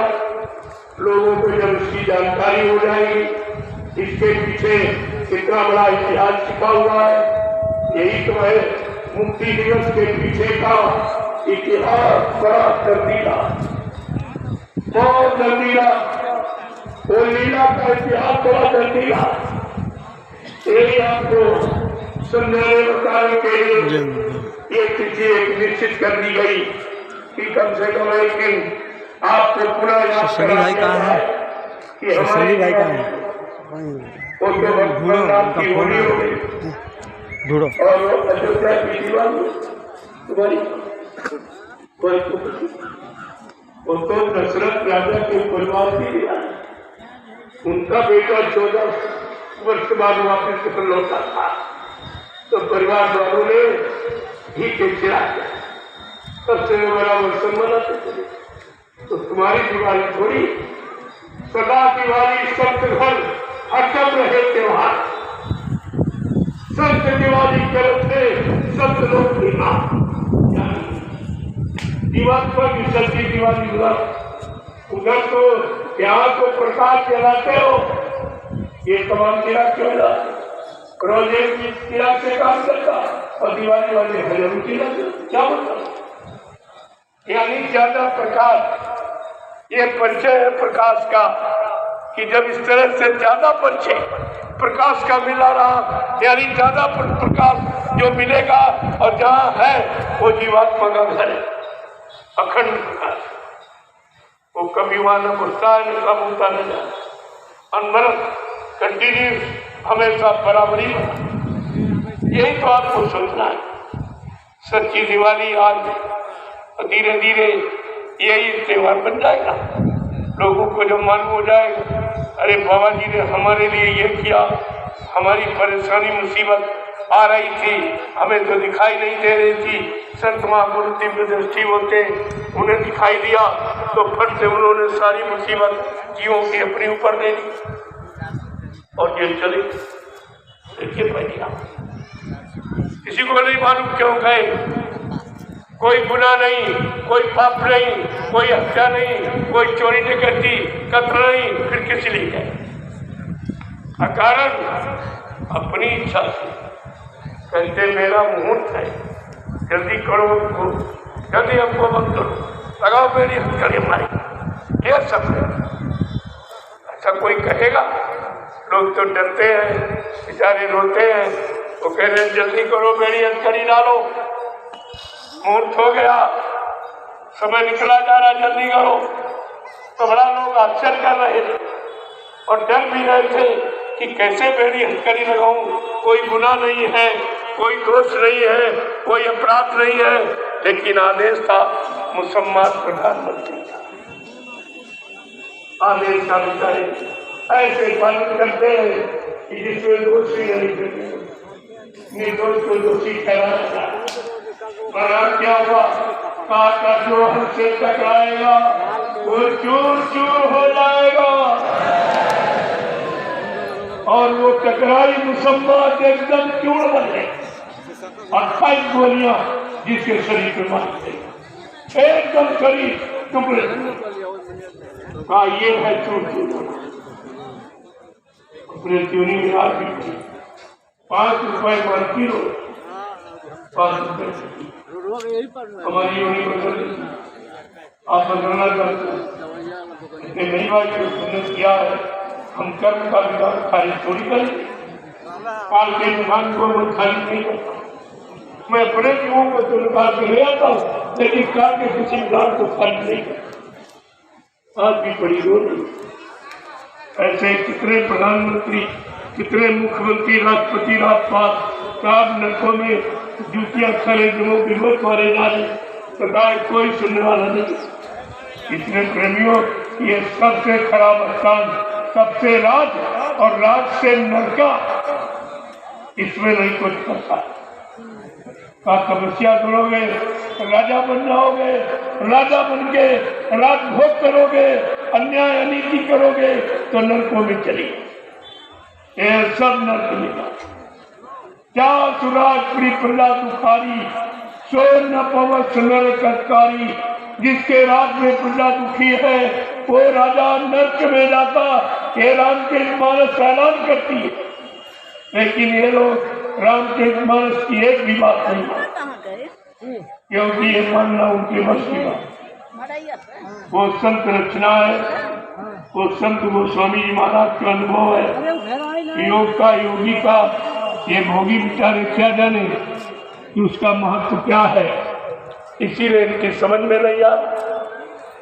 और तमाम मानस पर टीका टिप्पणी शुरू कर, उनसे कहा जाए अरे भाई तुम कोई अच्छा ग्रंथि लिख दो, ये क्यों कहते ये खराब, ये खराब, ये खराब। अरे तुम अच्छा बना दो तो इसको लोग नहीं मानेंगे, तुम्हारा बनने लगे। जैसे संत महापुरुष के 3 चेले तो वो जहाँ रहते थे, पहले चेले को बुलाया, भाई बड़ी बिल्डिंग बनाना। तो कहते हैं सरकार इसके बराबर में दूसरी बड़ी बना दे। पर दूसरा कहने लगे बड़ी इमारत बनानी, बड़ी बनानी। अब छोटी को बड़ा तो कह रहा इसी पर 2 मंजिल बनाए, बड़ी हो जाएगी। वो बड़ी हो जाएगी, काफी छोटी का नाम मिलेगी। छोटा ही तो बड़े का प्रमाण देगा, बड़ा छोटे का प्रमाण देगा। इसलिए छोटा बड़ा रहना जरूरी, पाप पुण्य दोनों रहना जरूरी, शुभ अशुभ दोनों रहना जरूरी। बगैर एक दूसरे के आप प्रमाण क्या देंगे, कैसे सिद्ध करोगे? तो कहने का मतलब है कि इमारत को वो कह रहा इसको गिरा दो, गिरा की बड़ी इमारत बना। दूसरा कह रहा इसके बराबर दूसरी बड़ी बना तो बड़ी होता है। तीसरा कह रहा नहीं इसी पर 2 मंदिर खड़ी कर दो बड़ी, लेकिन तीनों का अलग अलग। असली बात क्या है कि उतनी जमीन पर बड़ी, लेकिन बड़े छोटे का आसानी खत्म हो गया, उसको भी नहीं मारा करने दे। दोनों रहे, एक छोटी एक बड़ी, तो बराबर में बड़ी खड़ी जाती। तो बड़ा छोटे का प्रमाण और छोटे बड़े का प्रमाण बना रहेगा। लोग छोटे बड़े की परिभाषा सीख लेंगे, छोटा किसे कहते बड़ा। ऐसे ये व्यवस्था बिगड़ी हुई, जब बिगड़ी व्यवस्था नहीं होगी तो बनाई क्या जाए? अरे जब मकान बिगड़ेगा तभी तो बनाओगे आप। अगर व्यवस्था बिगड़ी है तभी तो अच्छी व्यवस्था बनाने की जरूरत हो रही।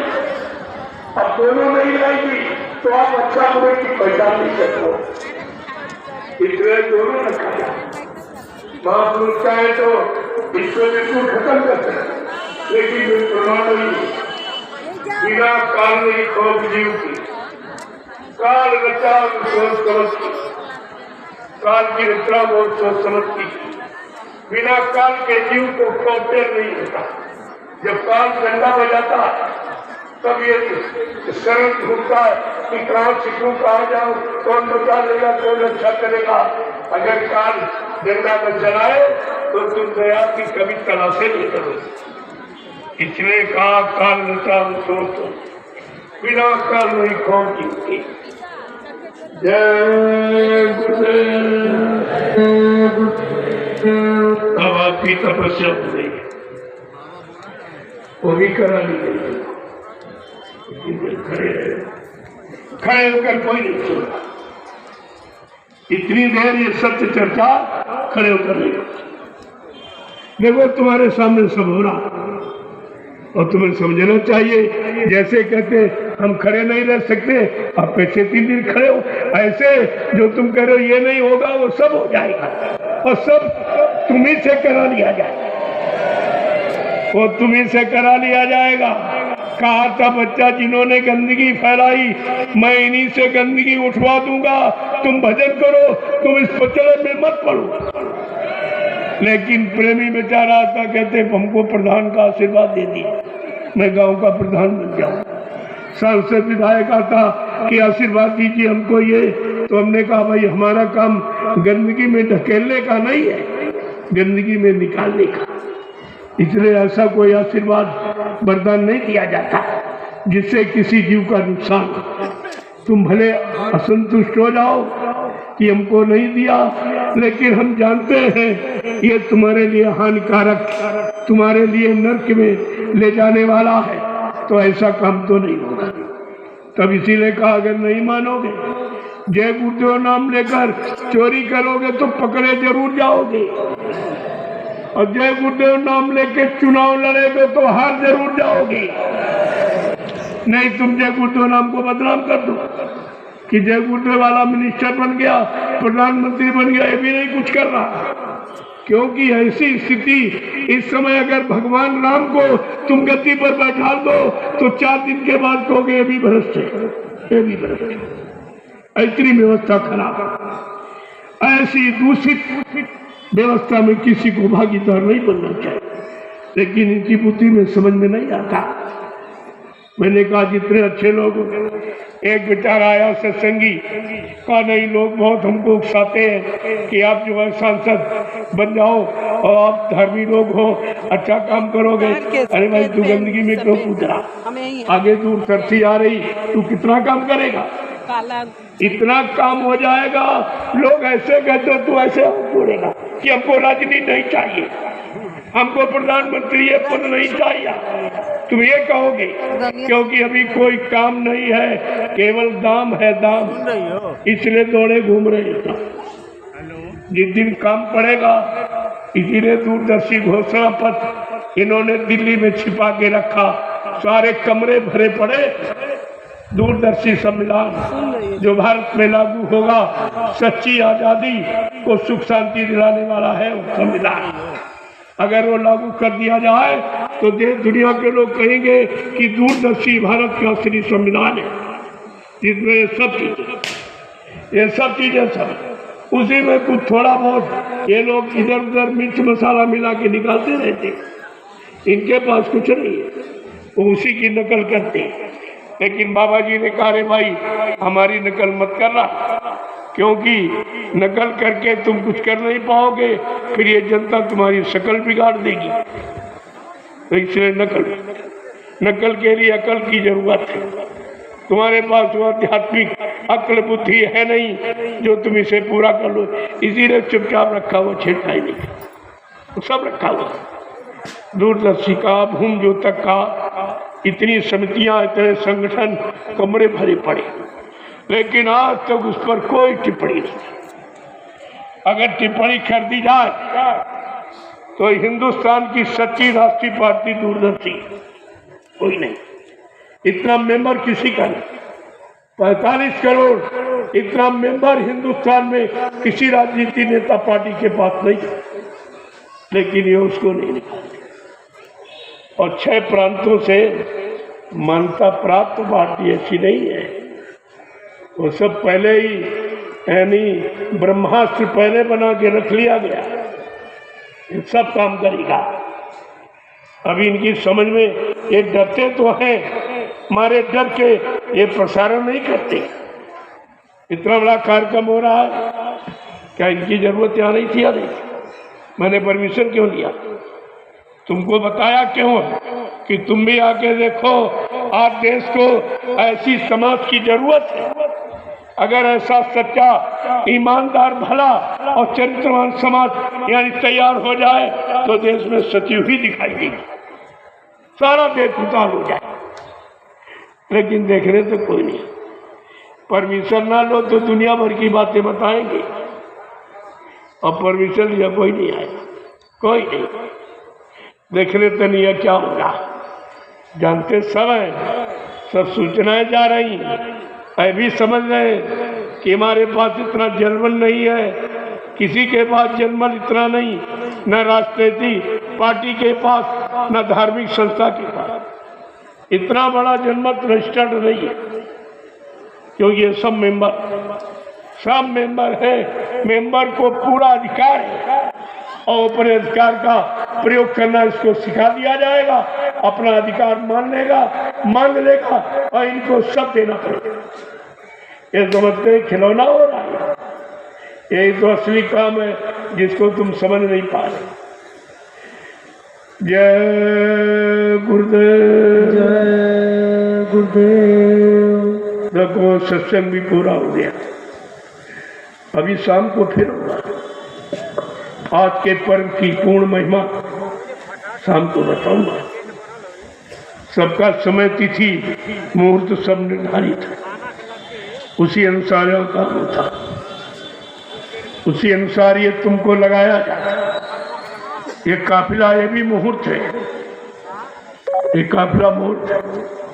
ये मोहम्मद साहब की वाणी को चरितार्थ किया जाए। उन्होंने कहा था, जब एक फकीर हजूम काफिला लेकर ये सब हिंदुस्तान का भ्रमण करेगा, उस समय हिंदुस्तान की सड़कें काली पड़ जाए। जो भी लोग इंसान उस फकीर के कदमों में आके अपने गुनाहों की माफी मांग लेंगे तो जीते जी इन्हीं नजरों के द्वारा खुदा का दीदार पाएंगे। खुदा का दीदार, परमात्मा का दर्शन। तो इसलिए यहाँ कोई ऐसा काम नहीं किया जाता किसी का नुकसान, सबको लाभ देने के लिए। तो ये साइकिल यात्रा जो आपकी निकलने जा रही है, अब ये साइकिल यात्री ये अपनी तपस्या प्रारंभ करेंगे 30 मार्च से। ये तपस्या का समय है प्रभु, और इनकी तपस्या का कितना बड़ा लाभ। एक पैडल घुमाएंगे, एक माला स्वीकार होगी। इतना बड़ा लाभ है इसका, ये साइकिल यात्रा बहुत बड़ा लाभ, तभी तो रखा गया आपके लिए। और बहुत थोड़ी दूरी 50 किलोमीटर, ताकि आप सुचारू रूप से चल सको, शाम तक पहुंच जाओगे। बस आपको क्या करना है, बस माला घुमानी। जैसे माला चलता है, सेपाटी चलता है, वही माला तो नहीं है, ये माला ही है। तो आपको ये करना है। धीरे धीरे जब करने लगोगे तब हर चीज के अभ्यासी हो जाओगे, हैबिचुअली, तो फिर क्या कहना, फिर तो आपका काम हो ही जाएगा। काम आपको तो यही करना कि हम अभ्यासी के, जैसे ये अभ्यास है उधर अभ्यास। और 1 महीने कोई चिंतन देखो नहीं करो, ना किसी को घर गृहस्थी परिवार याद आएगा। केवल क्या है भाई, कई किलोमीटर रह गया, कब के कई किलोमीटर रह गया, अब पढ़ाओ कितनी दूर है, पूछो। पूरे दिन यही चर्चा, और रात गए तो एकदम गिर गए। 50 किलोमीटर चले, शरीर थक गया, मन भी कुछ नहीं कर रहा, अब मन भी हार जाएगा। ऐसी युक्ति निकाली गई है तुम्हारा मन बिल्कुल हार जाएगा, कोई चिंता नहीं करेगा, केवल ये करेगा कई किलोमीटर रह गया, कई किलोमीटर रह गया, कब पहुंचेंगे, कब जल्दी करो, सामने वाली तरफ से चलाओ, ये इसी में दिमाग है। ये मन शैतान है, इसको ये बांस गाड़ दिया गया कि चढ़ो उतरो, बात चढ़ो उतरो काम दे दिया गया, कभी फुर्सत ही नहीं मिलेगी। तो ये कुछ न कुछ तो तरीका रखा जाएगा। जब तपस्या आधार है तो कोई न कोई तपस्या कलयुग के अनुसार आपके साथ जोड़ी दी जाएगी। ये भी तपस्या है, ये भी संयम, 1 महीने का संयम हो जाएगा, धीरे धीरे संयम की आदत बन जाएगी, संयम कर लोगे आदत बन जाएगी, इबादत शुरू हो जाएगी। इबादत जब भी शुरू होगी जब तुम्हारी नेक भली आदत बन जाएगी, आदत ही तो इबादत और क्या है। तो अब आप लोग चलिए बैठकर चर्चा, इतना सत्संग आपको दिया गया है, इतने दिनों से तो आपस में बैठ के चर्चा करें, भाई ये बात कैसे कहेंगे, इसका क्या मतलब है। मन को कोई न कोई आधार पकड़ाए, इसको फुर्सत दे, एकांत में भी मत बैठो, क्योंकि एकांत तुम्हारे लिए हानिकारक है। एकांत तो साधक के लिए, जिसने सबको साध दिया, काम को, क्रोध को, लोभ को, मोह को, अहंकार को, ईर्ष्या द्वेष को, उसको तो एकांत की आवश्यकता है। लेकिन तुम्हें अब एक महफिल की जरूरत है, तुम लोगों के बीच में बैठे रहोगे, काम अपनी चर्चा करते रहोगे, काम नहीं होने का मौका नहीं इसको मिलेगा। इसलिए अच्छे लोगों के साथ, जो साधना करने वाले, उनके पास बैठो, उनका असर, उनका प्रभाव अलग होता, उससे भी आपको लाभ मिलेगा। इस तरह से मतलब आपको अपनी को बना देनी, तभी तो एक पाएगा। अभी ज्ञानी सुधारने के लिए आया जाता है, नहीं तुम्हारे पास फुर्सत था, तुमको काल के सामान जोड़ने, इकट्ठा करने से फुर्सत ही नहीं है, और ये सामान दूसरे का है और इकट्ठा तुम कर रहे हो। महापुरुषों ने करे भाई ये ईट पत्थर क्यों इकट्ठा कर रहा, ये तेरे काम आने वाले नहीं, तू तो नंगा पैदा हुआ था, ये सब सामान किसी ने दिया, और जब यहाँ से चलोगे अपना छीन लेगा, फिर कहो मेरे बाबा हमारा समय बेकार हो गया, हम समझी नहीं पाए, वो जानकारी आपको दी। इतना करो कि फंसो ना, चलो पर थको ना, खाओ पर थको ना, देखो पर थको ना, ये बोलो पर